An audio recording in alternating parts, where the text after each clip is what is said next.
जनसंवाद न्यूज, सत्य आणि विश्वासाची बातमी। तुम्ही उल्हासनगर महानगरपालिकेमधून एक माहितीचा अधिकार प्राप्त केला, एकंदरीत काय माहिती?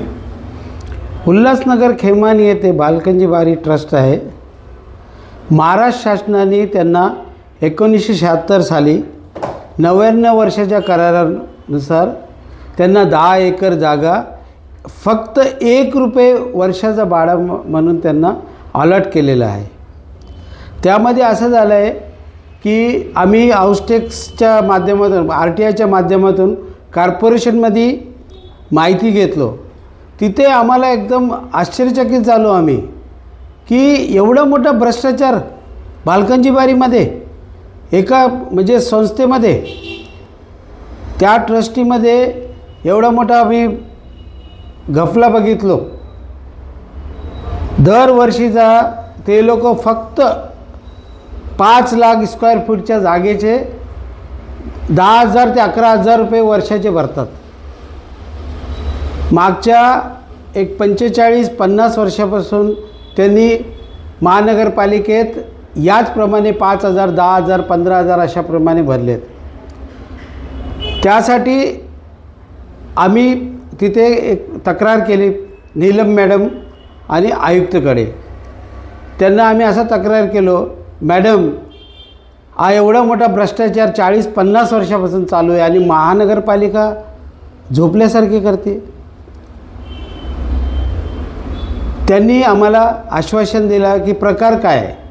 मॅडम बोलो 50,000 स्क्वेअर यार्ड म्हणजे 5 लाख फुटाचा जर आम्ही आज लँडचा भाडं जर धरले तर कमी ते मिनिमम ते 8 रुपये 90 पैसे फूटप्रमाणे आहे। म्हणजे परत 40 ते 50,000 त्यामध्ये स्ट्रक्चर आहे। बालभवन आता सोबर लाईफ फाउंडेशन म्हणून बालभवन तिथे ते चेंज करण्यात आलं स्ट्रक्चर, RCC स्ट्रक्चर आहे। शाळेचा RCC स्ट्रक्चर, पत्र्याचे रूम्स, परत त्याचं क्रिकेट टर्फ, असे छोटे छोटे तिथं स्ट्रक्चर तयार आहेत त्याचे। आणि ओपन लँडचं जर आम्ही टोटल कॉस्ट जर काढलो सरासरी वर्षाला कमीत कमी 70 ते 80-90 लाखापर्यंत वसुली होऊ शकतो। पण महानगरपालिकेने कानाडोळा करून हाऊसटेक्स जे आमचा स्रोत आहे, लोकांना त्या पैशामधून लोकोपयोगी कामं होऊ शकतात, डेव्हलपमेंटसाठी कामाला येणार। दर वर्षाला जर आम्ही 70-80 लाख प्रमाणे पकडले तर 40 ते 50 वर्षाचे 30 ते 35 कोटीचा असा घोटाळा झालेला आहे।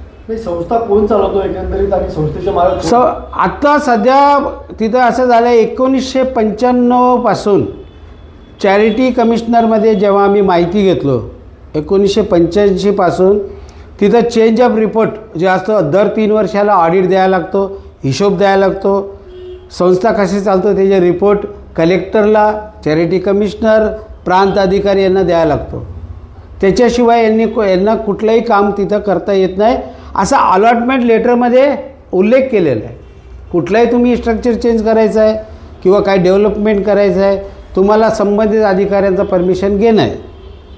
असं जर तुम्ही करत नसले तर तुमचा जागा शासन परत घेऊ शकतो असं या पेजमध्ये आहे। मी तुम्हाला ते पेज पण सगळे पेपर्स वगैरे सगळे देतो। ते अशा झाल्यानंतर आम्ही मग तिथे कंप्लेंट्स केले।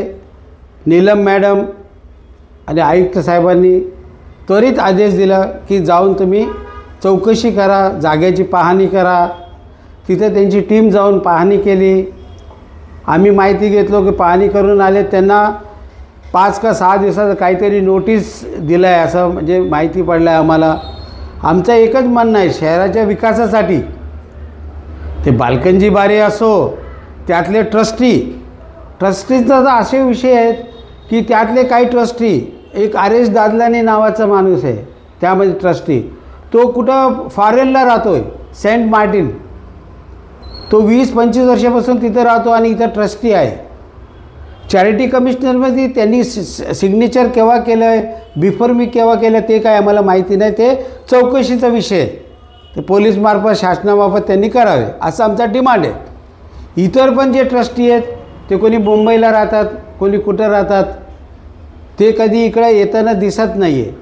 फक्त आम्हाला दिसतो कोण, मोहन साधवानी, एक रामचंदानी म्हणून कोणी आहे, आणि जया मोहन साधवानी आणि आणि त्यांचा परिवारचे लोक तिथं संस्थेत दिसतात.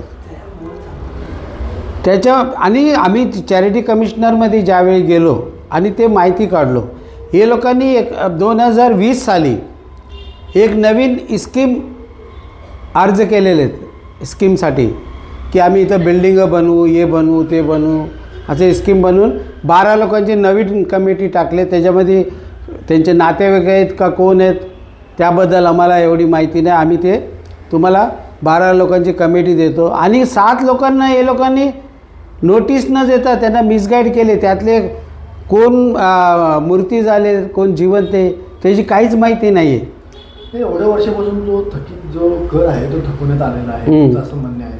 त्याच्या मागे काय पॉलिटिकल वगैरे काय राजकारण आहे? राजकारण असणारच ना सर. बघा, हे सगळे लोक जे आहेत ना उद्योगपती आणि मोठमोठे लोक आहेत. संस्थेचा कसं आहे, 10 एकर लँड आज आम्ही त्याचा मार्केट व्हॅल्यू जर पकडले, गव्हर्मेंट व्हॅल्यू 18,500 स्क्वेअर मीटरप्रमाणे जर आम्ही धरलो ना, तर 78 करोडचा जागा आहे फक्त. आणि हे लोकांनी त्या जागेला हरित पट्ट्याला त्यात काही जागा रिझर्वेशन केलेत, रेसिडेन्शियल रिझर्वेशन केले. म्हणजे यांना करता येत नाही. हे लोकांनी सरकारकडून परमिशन घेतलेलं नाही, कलेक्टर महोदय यांच्याकडून. हे लोकांनी आरक्षणच्या जागेमध्ये कुठल्या तरी बिल्डर बरोबर किंवा कोणाबरोबर ते संगनमत करून काहीतरी नवीन प्रोजेक्ट आणतात. ते इलिगल आहे. यांना शासनाने जागा कशासाठी दिले? जागा कशासाठी दिले? बालभवन, बालकंजी बारी, म्हणजे लहान पोरांसाठी खेळण्यासाठी आरक्षित जागा. पण तिथे काय आता चालू आहे, क्रिकेट टर्फ. रोज लोक येतात, कशा प्रकारे येतात ते काय आम्हाला बघण्यासारखे. तुम्ही चौकशी करू शकता. वरती ते बालभवन जे होतं ते तिथे थिएटर होता, या सगळ्या गोष्टी होते तिथं. दर आपल्याला काही ना काही प्रोग्राम व्हायचे. आता एकंदरीत तुमची मागणी काय? आमची मागणी अशी आहे की सोबर लाईफ किंवा ए टर्फ वगैरे हे जे बेकायदेशीर हे लोकांनी करार केले ते रद्द करण्यात यावे. आणि यांच्यावरती गुन्हा नोंदवून त्या आपलं करपट्टी जे मालमत्ता कर आहे यांचा ते घेण्यात यावे. आणि 45 वर्षापासून जे ट्रस्टी आहेत,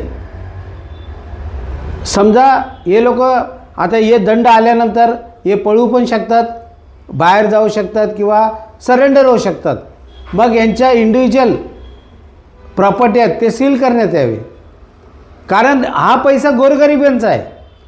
हे लोकांनी 45-50 वर्षे तिथं आवक घेतलेले आहेत लोकांकडून. CRS फंड घेतलेले आहेत, बाहेर देशातून कुठं फंड आले असणार, लोकांनी उद्योगपत्यांनी दिले असणार पैसे. या सगळ्या गोष्टीचा चौकशी कोण करणार? शासन करणार, कॉर्पोरेशन करणार, इन्कम टॅक्सवाले करणार. या सगळ्या गोष्टीचं चौकशी होणं गरजेचं आहे. माझी शासनाकडे विनंती आहे की लवकरात लवकर या सगळ्या गोष्टीवरती कारवाई होणे जरुरी आहे. संवाद न्यूज, सत्य आणि विश्वासाची बातमी. आजच सबस्क्राईब करून बेल आयकॉनला क्लिक करा आणि पहा ताज्या घडामोडींचा अचूक अंदाज आपल्या मोबाईलवर.